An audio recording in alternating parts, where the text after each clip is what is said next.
What's going on, Bills fans? This is Bills latest. We're brought to you by FanArc, and I didn't really want to talk about this because it was pretty irrelevant to us Buffalo Bills fans. But Diana Rossini, still in the headlines, still in the news.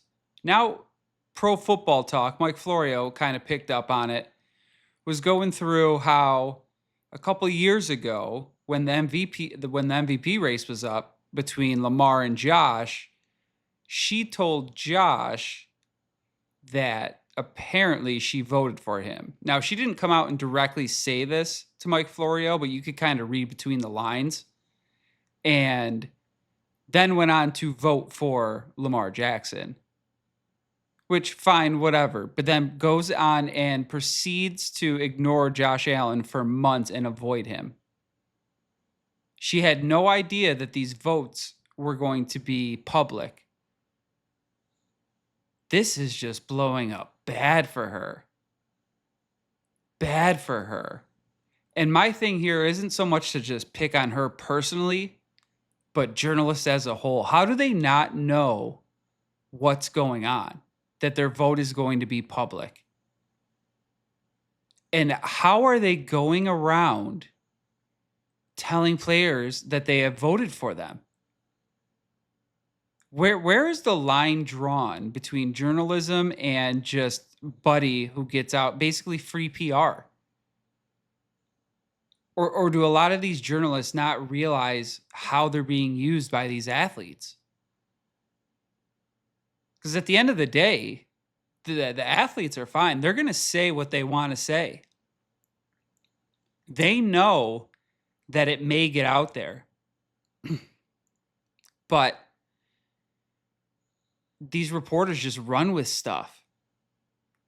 And all of it's kind of catching up to her, and she's just the one that's kind of on the chopping block. But this is going on besides just her. So the journalism and the friendship with the athletes, it's very blurred sometimes. That's why it's so hard to get an unbiased opinion really about anything. So she really just does the whole industry a disservice by this whole thing and just the way it is all unfolded. I don't know how she recovers from it. But also, I don't know how journalists and reporters are going to go into these locker rooms from here on out. Hopefully with a little bit more wisdom and a little bit more awareness on what they're getting themselves into. That this could be turned on them in 2 seconds if they do and say the wrong thing, because they're just going to get painted in an ugly eye. And I'm not trying to stick up for her. What she did was wrong. But journalists are going to be kind of stuck here. But didn't really even want to talk about her, but just thought we had to because she was just dogging Josh Allen for months. Now we know why. Now we know why. Because she told him she voted for him, and nope. She voted for Lamar. Then proceeded to ignore Josh for months on end. But that is the last and hopefully the end of all of Diana Rossini that we'll be hearing or seeing about. But let's talk about free agents a little bit. Brandon Ayuk, it's getting close. Do you know what the Commanders could have him for? And they just haven't because they're waiting out, thinking they can get an even better deal. They think they can have him. They can have him right now for a 4th and a 7th round pick. For a 4th and a 7th round pick. They're waiting until the draft to hope that the Niners completely cut him, and then they could get him even cheaper. You know what I'm thinking? If I'm Buffalo, why am I not offering a 4th and a 6th round pick? Why am I not doing that? And that wasn't even this year. It was a 4th and a 7th next year from Washington. So you could go 4-6 next year. You still have 2-6. Two picks in the 6th round as the Bills. I don't know, man. be on the hook for his salary, possibly be able to renegotiate that after this year because that deal is pretty much dead. So with Brandon Ayuk, if you could get him for a 4th and a 6th rounder, this guy was a top 10 wide receiver a couple years ago. This guy would surpass DJ Moore. And now we're hearing that a 4th and a 7th round pick gets it done by Washington. What are we holding on our 4th and 7th round picks for? We don't have a 7th, but like a 6th round pick. What that is, talk about a prayer. Talk about a prayer. I just think you're nuts if you're not calling San Fran saying, hey, how do we get this guy in our building? Put him next to DJ Moore. Because A.J. Brown, that looks like that ship is sailed. He's going to New England. Dexter Lawrence, we'll see you going to Cincy. Talk about Cincy. Let go of Trey Hendrickson to get him, I guess. I suppose. Cincy just always does weird stuff, man. They can't get out of their own way. They cannot get out of their own way.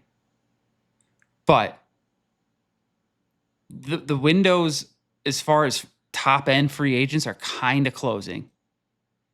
With, again, it looking like Brown is going to end up in New England.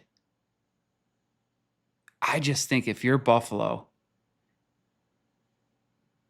again, what are we holding on to these picks for? It's not as if we don't have defensive players.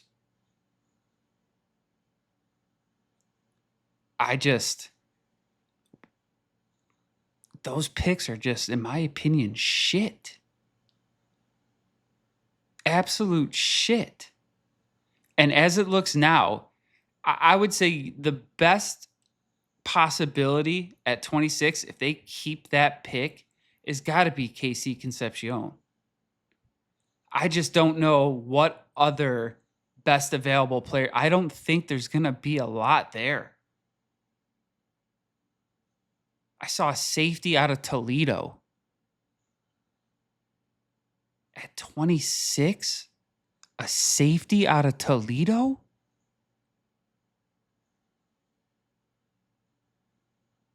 I hope to God not. I hope to God not.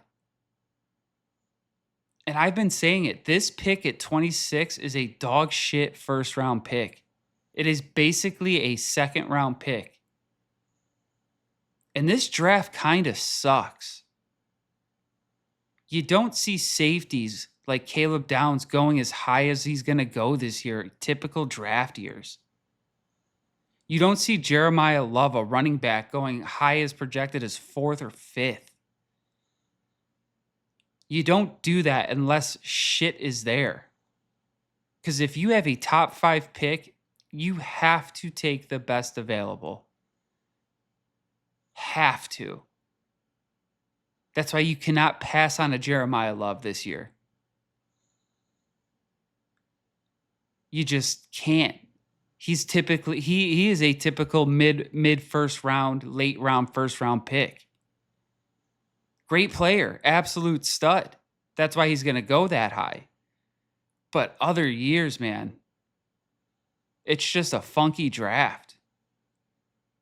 And we're getting closer and closer to draft day on Thursday. So we're going to finally see what happens. We'll see if any more pieces fall into place before that. But at this point, I really think it's going to be Concepcion. Because I just don't see Bean pulling out all the stops to do something to get like a Brandon Ayuk. I think he is so attached to his draft picks and trying to prove that he can draft players. Nobody gives a shit if you draft them or bring them in through free agency. Just get the right guys in. That's all people care about. That is it. And I just don't know if he's going to do it. He seems optimistic from his little press conference. But As a Bills fan who has watched him draft over the last few years, it is hard to have any real hope that this guy's going to hit a home run. It is real hard. And that's why I got to ask the Bills fans, would you trade a 4th and a 6th round pick for Brandon Ayuk? I'm doing it. I am doing that. I don't care. If somebody wants to mention the risk, sure. He also rested for a whole year, essentially holding out because he didn't want to play there. And as far as what has he done in the NFL, been pretty damn good. You're doing yourself a disservice if you haven't even worked him out. Now, sure, if you work him out and he is drastically different physically, then yes, you don't sign him. But I don't think that's the case. I think San Fran is just holding on, hoping they get something. And so far, the best that has been offered is that 4th and 7th rounder from Washington. And the only reason he's rumored there is to go back and partner up with Jaden Daniels. You're not winning a Super Bowl with Jaden Daniels. You can win one with Josh Allen. That's why I think if he goes there, he's somebody that could put that team over the edge. Him, DJ Moore, Shakir, Kincaid, Knox, Cook. Not bad. Not bad. Maybe offer him a 6th round and Keon Coleman. Don't even offer the 4th round at first. Go Keon and a 6th for Ayuk. Steal. But that has been it for today's Bills latest, folks. We will be back with more stuff for you tomorrow. We appreciate you watching and listening. We hope you hit that like and subscribe button down below. Again, we're brought to you by FanArc, and thank you guys so much.